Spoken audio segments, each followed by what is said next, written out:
Hi అండి, అందరికీ నమస్కారం. Welcome to my channel. ఈ వీడియోలో ఉద్యోగులకు మరియు పెన్షనర్లకు జూన్ 2నే 30% పిఆర్‌సి ఫిట్మెంట్ ప్రకటన. మరి దీనికి సంబంధించిన పూర్తి తాజా సమాచారాన్ని ఈ వీడియోలో తెలుసుకుందాము. వీడియో అయితే ఎక్కడే గాని స్కిప్ చేయకుండా ఎండ్ వరకు చూసేయండి. అప్పుడే ఇన్ఫర్మేషన్ పూర్తిగా అర్థమవుతుంది. అలాగే వీడియో చూస్తున్న ప్రతి ఒక్కరు వీడియోకైతే లైక్ చేయండి ఫ్రెండ్స్. ఈ వీడియోని తోటి ఉద్యోగ, పెన్షనర్ మిత్రులతో అయితే షేర్ చేయండి. కొత్తగా మన ఛానల్ చూస్తున్న వారు ఇంకా ఎవరైనా సబ్స్క్రైబ్ చేసుకోకపోతే వెంటనే మన ఛానల్ అయితే సబ్స్క్రైబ్ చేసుకోండి. సబ్స్క్రైబ్ చేసుకోవడం వల్ల నేను చేసే ప్రతి ఒక్క వీడియో మీ వరకు రీచ్ అవుతుంది. ఇక ఆలస్యం చేయకుండా వివరాల్లోకి అయితే వెళ్ళిపోదాము. ఫ్రెండ్స్, ఇక విషయానికి వచ్చినట్లయితే తెలంగాణ రాష్ట్రంలో రేవంత్ రెడ్డి గారి నేతృత్వంలోని కాంగ్రెస్ ప్రభుత్వం కొలువుదీరి దాదాపు 30 నెలలు, అంటే సుమారు 2.5 ఏళ్ల కాలం గడిచిపోయింది.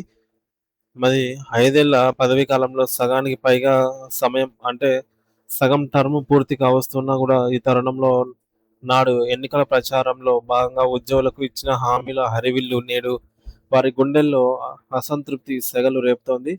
మరి ఎన్నికల సమయంలో ఉద్యోగులను ప్రసన్నం చేసుకోవడానికి, వారి ఓట్లను దక్కించుకునేందుకు కాంగ్రెస్ పార్టీ అనేక వరాల జల్లు కురిపించేసింది. మరి కానీ అధికారంలోకి వచ్చిన తర్వాత ఆ హామీలను అమలు చేయడంలో చూపిస్తున్న నాన్పుడు ధోరణి ఉద్యోగ లోకాన్ని తీవ్ర ఆగ్రహానికి గురి చేస్తోంది. నిర్వేదం నిండినటువంటి ఈ 30 నెలల పాలనలో ఒక లోతైన విశ్లేషణ చేస్తే రేవంత్ రెడ్డి ప్రభుత్వం ఉద్యోగుల పట్ల అనుసరిస్తున్న వైఖరి స్పష్టంగా అర్థమవుతోంది. సగం పదవీ కాలం ముగిసిన క్షేత్రస్థాయిలో వాస్తవ పరిస్థితులకు ఏమాత్రం మారకపోవడం అనేది గమనార్హము. ముఖ్యంగా వేతన సవరణ పిఆర్‌సి విషయంలో చూస్తే ఇది ఉద్యోగుల ఆశలపై నీళ్లు జల్లినట్లుగా ఉంది. ఎన్నికల ప్రచారంలో రేవంత్ రెడ్డి గారు తాము అధికారంలోకి రాగానే కేవలం 6 నెలల్లోనే పిఆర్‌సి ప్రక్రియను పూర్తి చేసి కొత్త జీతాలను అమలు చేస్తామని స్వయంగా వేదికలపై నుండి హామీ ఇచ్చారు. కానీ నేటికి 30 నెలలు గడుస్తున్నా ఆ పిఆర్‌సి నివేదిక అసలు ఏమైందో, అందులో ఏముందో అధికారికంగా బయట పెట్టకపోవడం అనేది విచారకరము. అయితే నిత్యావసర వస్తువుల ధరలు ఆకాశాన్ని తాకుతున్నాయి. ఈ రోజుల్లో ద్రవ్యోల్బణం పెరిగి జీవన వ్యయం భారీగా పెరిగిన నేపథ్యంలో ఉద్యోగులు కనీసం 30% తగ్గకుండా ఫిట్మెంట్ ఇస్తేనే ప్రభుత్వంపై నమ్మకం కలుగుతుందనైతే భావిస్తూ ఉన్నారు. ఉద్యోగ సంఘాలు 51% వరకు ఫిట్మెంట్ డిమాండ్ చేస్తున్నప్పటికీ కనీసం గౌరవప్రదమైనటువంటి జీవనం కోసం అట్లీస్ట్ 30% ఫిట్మెంట్ అనేది తప్పనిసరి. మరి కమిటీల పేరుతో కాలయాపన నివేదిక ఈ మేరకు నివేదికల పేరుతో కాలయాపన చేయటం ఉద్యోగులను వంచడమేనని క్షేత్రస్థాయిలో చర్చ నడుస్తోంది. మరోవైపు సిపిఎస్ రద్దంశంపై రేవంత్ రెడ్డి సర్కారు పూర్తిగా మౌనవ్రతం దాల్చింది. ఎన్నికల ముందు పాత పెన్షన్ విధానాన్ని ఓపీఎస్ అమలు చేస్తానమని కొండంత ఆశలు రేకెత్తించి ఇప్పుడు ఆ ఊసి ఎత్తడం లేదు. నిజానికి 2004 కంటే ముందు నోటిఫికేషన్ వచ్చి ఆ తర్వాత ఉద్యోగాల్లో చేరిన వారికి పాత పెన్షన్ వర్తింపజేయవచ్చని కేంద్ర ప్రభుత్వం సానుకూల మార్గదర్శకాలు ఇచ్చినప్పటికీ తెలంగాణ ప్రభుత్వం మాత్రం దానిపై ముందడుగు వేయటం లేదు. అంతటితో ఆగకుండా మేము ఓపీఎస్ ఇవ్వలేమంటూ ప్రభుత్వం ఏకంగా సుప్రీంకోర్టులో పిటిషన్ దాఖలు చేయడం ఉద్యోగ లోకాన్ని దిగ్భ్రాంతికి గురిచేసింది. నాడు ఓట్ల కోసం ఆశలు చూపి నేడు కోట్ల మెట్లు ఎక్కడం అనేది ఉద్యోగుల వీపున వెన్నుపోటు పొడిచినట్టుగా వారు అభివర్ణిస్తున్నారు. ఇక కరువు భత్యం, డిఏ బకాయిల పరిస్థితి మరీ దారుణంగా ఉంది. అధికారంలోకి రాగానే పెండింగ్‌లో ఉన్నటువంటి 3 డిఏలను తక్షణమే విడుదల చేస్తామని నాడు కాంగ్రెస్ ప్రభుత్వం ప్రకటించింది. కానీ నేడు పెండింగ్‌లో ఉన్న డిఏల సంఖ్య 5కు చేరుకున్నా ప్రభుత్వం నుండి ఎలాంటి చలనం లేదు. పెరిగిన పెట్రోల్, డీజిల్ మరియు నిత్యావసర ధరల వల్ల ఉద్యోగుల నెలవారీ బడ్జెట్ తలకిందులవుతుంటే ప్రభుత్వం మాత్రం డిఏలను ఊసి ఎత్తడానికి ఇష్టపడటం లేదు. కేవలం మాటలకే పరిమితమైన చేతల్లో విఫలమవ్వడం వల్ల ఉద్యోగుల్లో ఈ మేరకు ప్రభుత్వంపై ఉన్న సానుకూలత క్రమంగా వ్యతిరేకంగా మారుతోంది. రిటైర్డ్ ఉద్యోగుల పరిస్థితి అయితే వర్ణనాతీతంగా ఉంది. తమ జీవితాంతం ప్రభుత్వానికి, ప్రజలకు సేవ చేసి విశ్రాంతి తీసుకుంటున్నటువంటి వృద్ధులకు అందాల్సిన రిటైర్మెంట్ బెనిఫిట్స్ దాదాపు 6,000 కోట్ల రూపాయల వరకు పెండింగ్‌లో ఉన్నాయి. మరి ఈ భారీ మొత్తాన్ని ఎలా చెల్లిస్తారు? ఎప్పుడు చెల్లిస్తారు? అనే దానిపై సంబంధించి ప్రభుత్వం దగ్గర ఎటువంటి స్పష్టమైన రూట్ మ్యాప్ లేదు. తమ సొంత డబ్బుల కోసం ఈ వయస్సులో కార్యాలయాల చుట్టూ తిరగాల్సి రావటం ప్రభుత్వ పరిపాలనా వైఫల్యానికి నిదర్శనం. అలాగే ఉద్యోగుల ఆరోగ్య భద్రతకు సంబంధించి కూడా హెల్త్ కార్డులు, ఈహెచ్ఎస్ అంశం కూడా 30 నెలలుగా నానబెడుతూనే ఉన్నారు.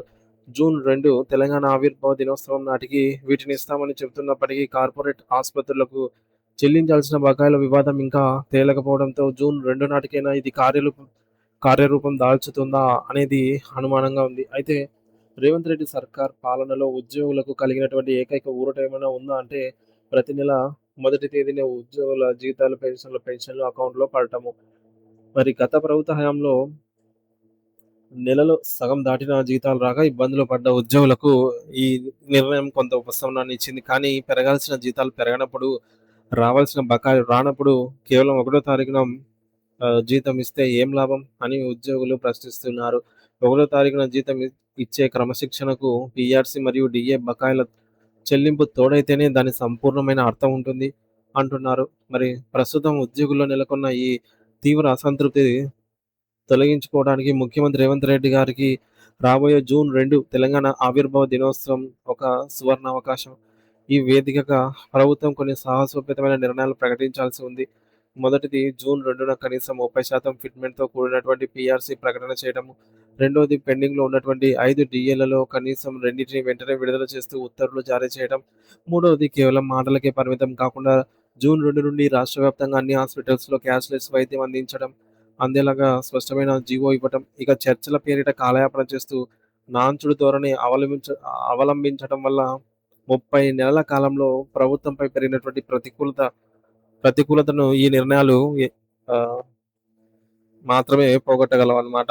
మరి రేవంత్ రెడ్డి గారు ఈ దిశగా అడుగులు వేసి ఉద్యోగుల గుండెల్లో మళ్ళీ ఆశలు నింపుతారో లేదో వేచి చూడాలి. రేవంత్ సర్కార్ 30 నెలల పాలనలో పూర్తి చేసుకున్న పీఆర్సీ నివేదిక ఇంకా వెలుగులోకి రాలేదు. సో, దాదాపు సగం పరిపాలనా సమయం గడిచిపోయింది. పీఆర్సీ గురించి ఊసే లేదు. ప్రభుత్వం అధికారంలోకి వచ్చిన 6 నెలల్లో ఇస్తామన్న పీఆర్సీ ఇంకా అందలేదు. ఉద్యోగ సంఘాలు 51% ఫిట్‌మెంట్ కోరుతుండగా ప్రభుత్వం 30% ప్రకటించాలని ప్రభుత్వం కనీసం 30% అన్నా ప్రకటించాలనైతే ఒత్తిడి పెడుతోంది.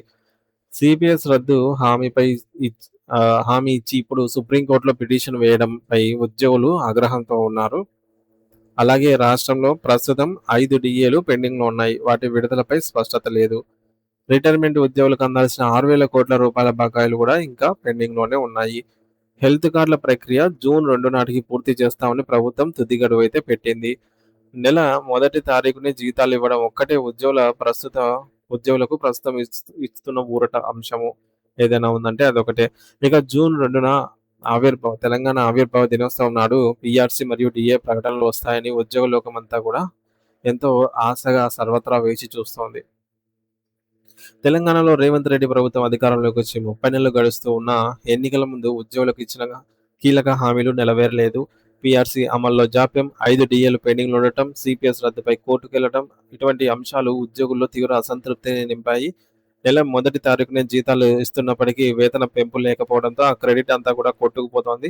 రాబోయే జూన్ 2న తెలంగాణ ఆవిర్భావ దినోత్సవం నాడు ప్రభుత్వం 30% ఫిట్‌మెంట్ మరియు డీఏల విడుదలపై సానుకూల నిర్ణయం తీసుకుంటుందనే అనేదే ఉద్యోగుల నమ్మకాన్ని తిరిగి అన్నమాట. సో, ఆ విధంగా చేస్తే లేదంటే ఇంకా ప్రభుత్వము పై మళ్ళీ పోరాటం అయితే తప్పదు. సో, శుభవార్తలైతే వస్తుందనైతే ఆశిద్దాము. Thank you for watching this video.